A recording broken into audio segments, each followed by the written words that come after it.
ساتھ معزز پینل موجود ہے. ندیم شہزاد صاحب موجود ہیں, اینالسٹ ہیں. ندیم صاحب ویلکم ٹو دی شو. اور دیکھتے دیکھتے پورے بنگلہ دیش میں ایک ریولوشن کی ہم نے صورتحال دیکھی. کیا سمجھتے ہیں عوام؟ تو ظاہر ہے تبدیلی چاہتی ہے, پھر چینج بھی چاہتی ہے ٹورڈز, اگر غلط پالیسیز حکومت کی طرف سے آ رہی ہیں تو اس پوری سچویشن میں بنگلہ دیش کے جو حالات ہیں وہ کس طرف جاتے دکھائی دیتے ہیں؟ بنگلہ دیش کے اندر آپ دیکھیں جی, حالیہ جو وہاں پر جو انقلاب ہم کہیں جو اب آیا ہے, ایک تو یہ ڈکٹیٹرشپ کے خلاف رہا جی, اور نوجوان نکلے سارے جی, اور اس کے ساتھ ساتھ سوشل میڈیا کا استعمال. اس میں پھر وہی آگے پوزیٹیو اور ڈیجیٹل ٹیررزم والی بات بھی کہ اس کا پوزیٹیو استعمال ان کے لیے تھا کہ انہوں نے اس کا استعمال کیا کہ جب ان پر ظلم و بربریت ہوا, جب ایک نوجوان اسٹوڈنٹ کو سرے عام گولیاں ماری گئیں, اس کی ویڈیوز جو وائرل ہوتی ہے تو اس پر وہ جذبات احساسات مزید, اور اس سے قبل بھی وہ چونکہ کوٹے سسٹم پر اپنا ایک جائز مطالبہ لے کر چل رہے تھے. اور پھر اس تمام چیزوں کے اندر جو اس وقت کی بنگلہ دیشی حکومت تھی, حسینہ واجد تھی, وہ شیخ مجیب کی بیٹی ہیں, ان کی وہ ڈکٹیٹرشپ والی جو انہوں نے غداریوں کی ایک ان کی جو تاریخ ہے اور اپنی ہی قوم کے اوپر حکمرانی کی اور اپنی قوم کو اپنا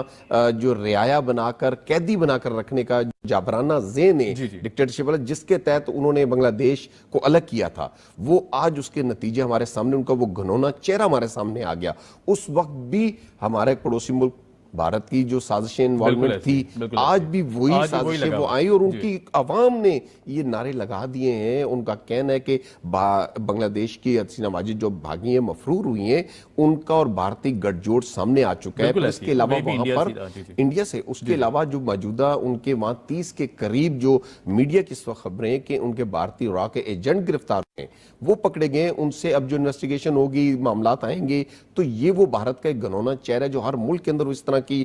جو ہے ڈسٹربیشن پھیلاتا ہے, وہاں پر اپنی اس طرح کی جو گھنونی کاروائیاں کرتا ہے. پاکستان تو اس کا شکار رہا ہے. پاکستان نے وقتاً فوقتاً سفارتی سطح پر عالمی فورمز میں بھی وہ ویڈیوز بھی دی ہیں, جس میں کلبھوشن یادو کے ایشوز کو لے کر عالمی عدالتوں تک بھی گیا پاکستان کہ دیکھیں اس طرح ہم امن کے دائیں, امن کے خواہاں, اور ہم اس طرح کے گھنونے کام نہیں کرتے جو عالمی قوانین کی خلاف ورزی ہو. اور بھارت جو ہے ہمیشہ سے اس نے سرحدوں پر بھی دیکھیں جارحیت دکھائی ہے, ہمیشہ سے عالمی قوانین کی بھی خلاف ورزیاں کی ہے, اور اب بھی وہ بنگلہ دیش کے اندر بھی یہی چہرہ تھا, ان کا بے نقاب ہوا. اور وہ لوگ اس سے پوری دنیا کو ایک میسج یہ گیا, اب بھی وہ الزام تراشیاں کر رہے ہیں کہ کسی طرح بنگلہ دیش کی سازش میں پاکستان کو انوالو کریں, لیکن اب تک ان کی عوام نے اس بات کی, اور عالمی میڈیا, عالمی فورمز کے جتنے بھی تھنک ٹینکس ہیں, وہ اس بات کو کلیئر کرتے ہیں کہ یہ اندر سے اٹھنے والا ان کا اپنا انقلاب ہے جس پر یہ تمام تر صورتحال سامنے آئی ہے. اور بھارت کو اس حوالے سے پاکستان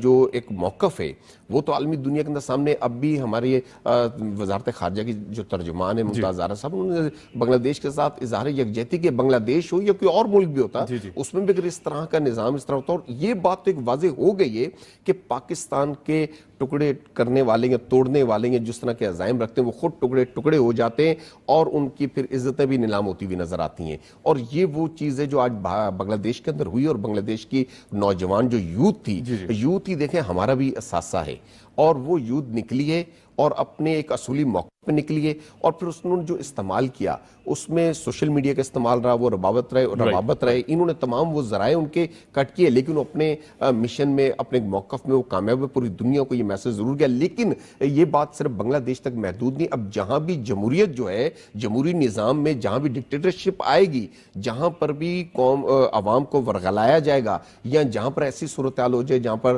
اپنے ہی عوام کو اپنے ہی اداروں کے خلاف سامنے کھڑا کر دیا جائے, تو وہاں پر ایسے نظام, ایسی حکومتیں, ایسی لیڈرشپ جو ہے, پھر ان کا انجام یہی ہوتا ہے جو اس وقت شیخ مجیب کے جو مجسموں کو توڑا گیا ہے, ان کی پھر وہ باقیات بھی نہیں رہتی. تو یہ صورتحال بنگلہ دیش کی ہمارے ان لوگوں کے لیے میسج ہے جنہوں نے پاکستان کی عوام کو اور ہمارے اداروں کو لڑانے کی کوشش کی, جس پر آرمی چیف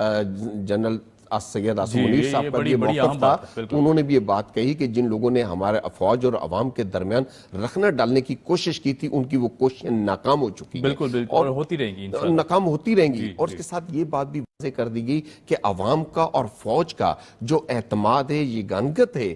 وہ قیمتی اثاثہ ہے.